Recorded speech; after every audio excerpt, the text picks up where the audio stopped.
Hello, 10th class. Now we are doing chapter number 7, Glimpses of India. इसमें बहुत ही छोटे छोटे 3 बहुत ही ब्यूटीफुल चैप्टर्स हैं. फर्स्ट है a baker from Goa, second है कूर्ग और थर्ड है टी. और बहुत ही छोटे छोटे चैप्टर्स हैं. You will enjoy reading. जो फर्स्ट है अ बेकर फ्रॉम गोवा, उसके राइटर हैं ल्यूशियो रॉड्रिग. तो एक बार आप इन पिक्चर्स के ऊपर नज़र डाल लो.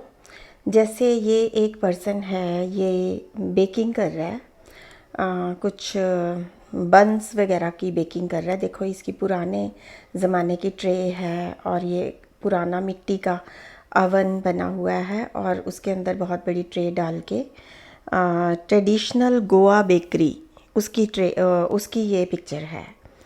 बाकी बाद में बताते हैं. और ये बेकर है, बेकर की ऐसी पोशाक जो इधर फर्स्ट जो पर्सन है गोवन बेकर, उसने जो पैंट डाली हुई है वो उसकी नीज़ तक है, वो बेकर है.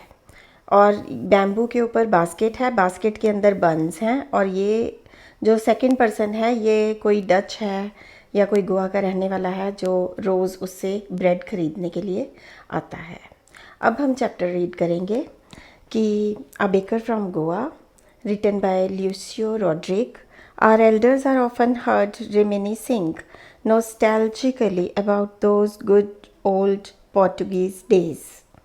Reminiscing nostalgically means सोचते ही रहते हैं, याद करते रहते हैं कि हमारे जो एल्डर्स हैं, जो हमारे बड़े बूढ़े हैं. गोवा का रहने वाला कोई पर्सन कहता है कि जो हमारे बड़े बूढ़े हैं वो बहुत ही नॉस्टैल्जिकली, बहुत मन से याद करते रहते हैं, मिस करते रहते हैं. रिमिनिसिंग का मतलब यही हो गया कि वो मिस करते रहते हैं पुराने पोर्टुगीज़ दिनों को. तो आपको शायद पता नहीं होगा कि पूरा भारत अंग्रेज़ों के अधीन था, लेकिन गोवा पोर्टुगीज़ लोगों के अधीन था.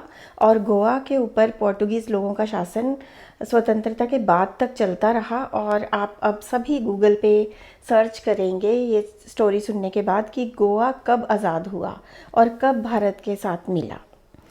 तो Portuguese and their famous loaves of bread. Portuguese bread बहुत ही प्रसिद्ध होती है. जो हमारी ब्रेड होती है उससे बहुत ज़्यादा टेस्टी ब्रेड होती है.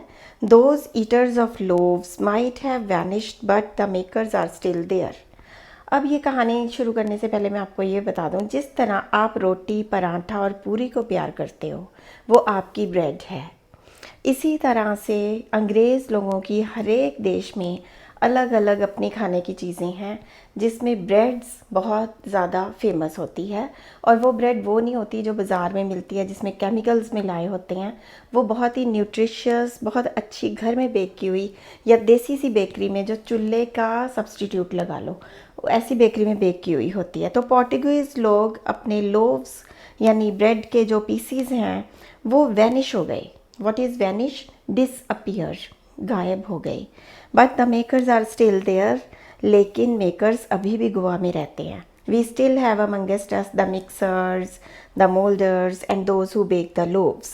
अभी भी गोवा आप जाओ तो आपको बेकिंग करने से पहले आटा, चीनी, तेल, मक्खन वगैरह को मिक्स किया जाता है. उसकी बहुत ही प्रॉपर मात्रा होती है. पराठे की तरह नहीं होता कि ज़्यादा घी लग गया तभी बन जाएगा, कम घी लग गया तभी बन जाएगा. बेकिंग में बहुत ज़्यादा पर्टिकुलर कि इतना ही डलेगा. तो उसके मिक्सर्स बहुत ही स्पेशल होते हैं. मिक्सर्स मिलेंगे आपको, मोल्डर्स मिलेंगे जो बर्तनों में उसको डाल के बेक करते हैं. And those who bake the loaves, those old age time tested furnaces still exist. आज भी गोवा में पुरानी समय के हिसाब से टेस्ट की हुई फर्नेस यानी भट्टियाँ मिलेंगी आपको. The fire in the furnaces has not yet been extinguished. Extinguish का मतलब होता है बुझना, कि उनमें अभी आग बुझी नहीं है. The third and jingle of the traditional baker's bamboo. ये मैं आपको दिखा रही हूँ. ये है बेकर्स बैम्बू जो बास्केट के नीचे लगा है. इसके साथ कई बेकर्स घुंघरू भी लगाते हैं बताने के लिए बच्चों को कि बेकर आ गया. तो बैम्बू, ट्रेडिशनल बेकर का बैम्बू की थर्ड भी है आज बजती है. Heralding the arrival in the morning, जो अनाउंस करता है, herald का मतलब है अनाउंस करता है कि बेकर आ गया, can still be heard in some places, कुछ गोवा के हिस्सों में आज भी सुनाई देता है। Maybe the father is not alive but the son still carries on family profession. हो सकता है फादर ज़िंदा नहीं है लेकिन उसका बेटा आज भी अपने फैमिली प्रोफेशन को आगे बढ़ा रहा है बेकिंग के। These bakers are even today known as pader in Goa. इनको गोवा में बेकर नहीं कहते, इनको कहते हैं पैडर।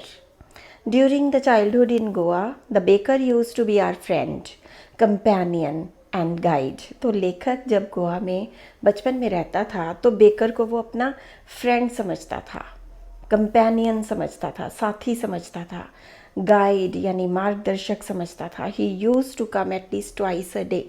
कितनी बार आता था बेकर? 2 बार। Once when he set out in the morning on his selling round and then again. ये क्वेश्चन आएगा, how many times did the baker visit the writer's colony और हाउस? तो आप क्या बोलोगे? He use to come twice a day, once in the morning, once in the evening. एक तो उसका सेलिंग राउंड होता था, फिर लास्ट में वो राउंड पूरा करके अपनी बहुत बड़ी बेकिंग जो बास्केट थी उसको खाली करता था, एम्प्टी करता था और रिटर्न करता था। What is return? खुद रिटर्न होता था। What is return? He came back.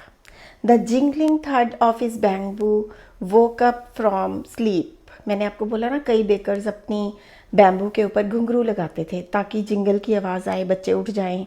And we ran to meet and greet him. तो बच्चे एकदम भाग के उसको मिलने जाते थे। Why was it so? ऐसा क्यों था? Was it for the love of loaf? क्या ये ब्रेड के लिए था, ब्रेड के टुकड़े के लिए? No, not at all. The loaves were bought by some Paskin और बेस्टिन। जो लोव्स थे वो बड़े लोग खरीदते थे, जैसे पैस्किन अंकल या Bastin uncle. The maid servant of the house what we longed for were those bread bangles. एक ब्रेड बैंगल्स होती हैं जिनको डोनट्स कहते हैं, तो वो उनको वो चूड़ी वाली जिसके अंदर होल होता है वो वाली बैंगल्स चाहिए थी, which we choose carefully. Sometimes it was sweet bread of special make, और वो मीठी होती थी स्पेशली बच्चों के लिए। The baker made his musical entry on the scene with झैंग झैंग sound of his specially made bamboo staff. Baker झैंग झैंग की आवाज़ करता हुआ, स्पेशल साउंड प्रोड्यूस करता हुआ, बच्चों को अट्रैक्ट करता हुआ बैम्बू से आता था। One hand supported the basket, एक हाथ से बास्केट लेता था, on his head and other banged the bamboo, दूसरे हाथ से वो सड़क के ऊपर बैम्बू मारता हुआ चलता था। On the ground he would greet the lady of the house with good morning, और वो लेडी ऑफ द हाउस से गुड मॉर्निंग कह के मिलता था। And then place his basket on vertical bamboo. Vertical होता है जो सीधा खड़ा होता है, तो बैम्बू के ऊपर अपनी बास्केट टिकाता। We kids would be pushed aside with a mild rebuke.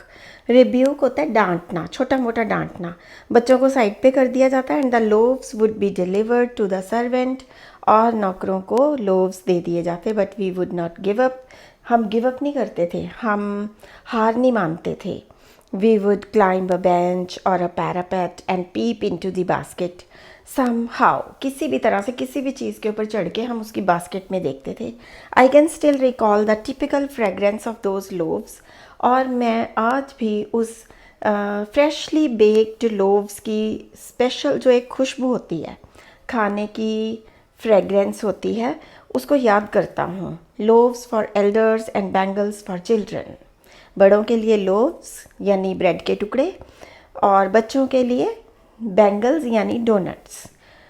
Then we did not even care to brush our teeth और वॉश आवर माउथ्स प्रॉपरली। हम वो खाने के लिए ब्रश भी नहीं करते थे, मुंह भी नहीं धोते थे।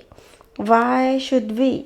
Who would take the trouble of plucking the mango leaf for toothbrush?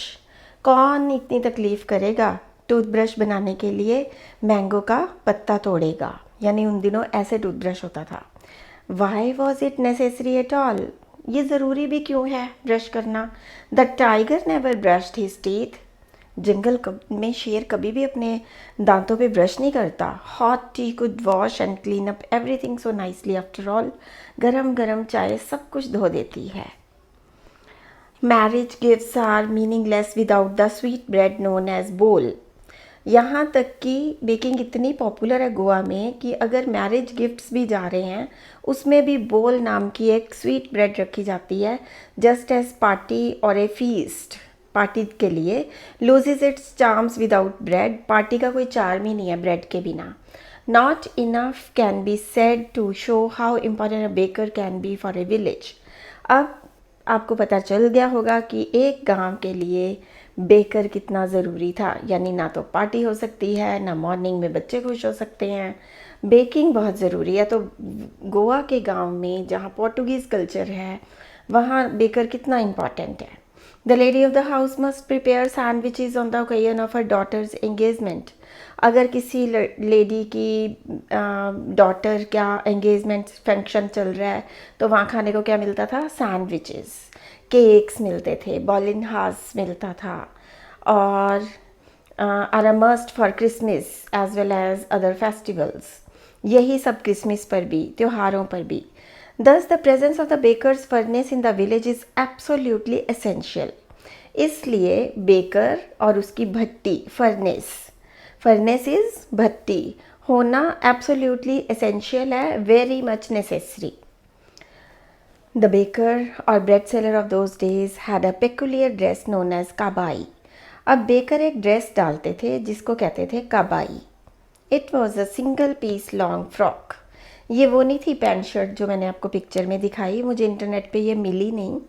Reaching down to the knees, वो घुटनों तक ही थी, लेकिन वन पीस फ्रॉक होती थी जैसी राजे महाराजे पहनते हैं ना, उस टाइप की। In her childhood we saw bakers wearing a shirt and trousers which were shorter than full length. और बचपन में हमने बेकर को देखा कि वो शर्ट और पजामा डालते थे जो कि शॉर्टर होता था, फुल लेंथ का पजामा नहीं, पैंट नहीं होती थी, नीज तक की पैंट होती थी जैसा कि पिक्चर में दिखाया गया है। One and longer half pants. Even today, anyone who wears a half pant which reaches just below the knees invites the comment that he is dressed like a padder. अगर आज भी कोई गोवा में हाफ पैंट डाल के घूमे तो उसको बोलते हैं पैडर की तरह कपड़े डाले हैं। The baker usually collected the bills at the end of the month. और वो पूरा महीना ब्रेड्स दे के जाते थे क्योंकि वही उनका रोज़ का खाना था, वो रोटी नहीं बनाते हैं।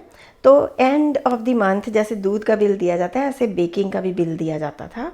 Monthly accounts used to be recorded on the some wall in pencil. और पुराने ज़माने में लेडीज़ अकाउंट कैसे बनाती थी? वॉल के ऊपर पेंसिल से नोट कर लेती थी दीवार पर। Baking was indeed a profitable profession in those old days. अगर हम पुराने दिनों की बात करें तो बेकिंग बहुत ही प्रॉफिटेबल प्रोफेशन हुआ करता था। The baker and his family never starved. Baker और उसका परिवार कभी भी भूखे नहीं मरता था। He and his family and his servants always looked happy and prosperous. Prosperous होता है रिच। देयर प्लम्प फिजिक, और बड़े मोटे ताजे होते थे, प्लम्प होते थे, was an open testimony to this. Even today, any person with a jackfruit like physical appearance is easily compared to a baker.